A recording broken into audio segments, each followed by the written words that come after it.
Enfin, l'union, elle peut éventuellement se faire. Elle n'est impossible avant la campagne. Elle est possible à l'extrême fin de la campagne. Avec Jean-Luc Mélenchon. À quelques semaines. Avec Jean-Luc Mélenchon. À quelques semaines. Avec Jean-Luc Mélenchon. À quelques semaines. Avec Jean-Luc Mélenchon. À quelques semaines.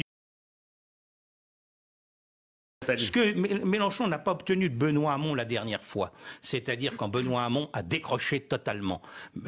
La logique mélenchoniste disait « mais Benoît Hamon, retirez-vous ». Si Hamon s'était retiré, Mélenchon était au second tour de scrutin.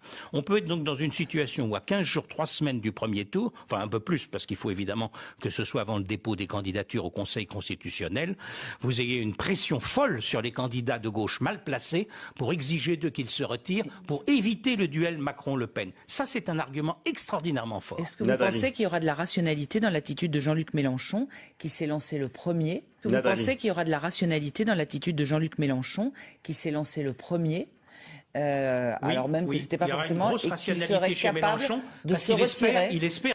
Alors même que c'était pas forcément, et qui serait capable de se retirer. Il espère.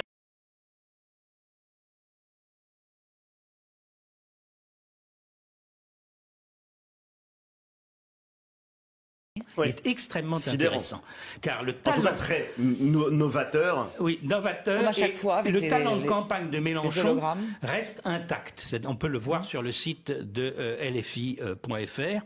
Et le talent de campagne de Mélenchon reste intact. Donc, mais il s'est beaucoup abîmé ces 18 derniers mois quand même. Oui, mais Mélenchon il a effectivement beaucoup, mais son talent de campagne est intact. Il est d'ailleurs en tête des intentions de vote de gauche aujourd'hui, quelles que soient les hypothèses qu'on étudie.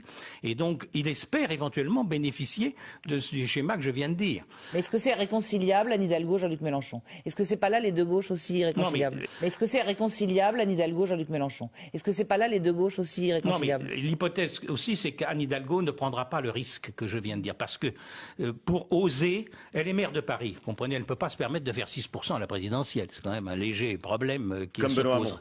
Voilà. Et comme un certain nombre de candidats socialistes hypothétiques qu'on teste dans les sondages. Donc si Anne Hidalgo n'y va pas, et si ne prend pas son risque, n'ose pas prendre ce risque, la situation peut se décanter davantage. Donc Mélenchon n'est pas hors jeu.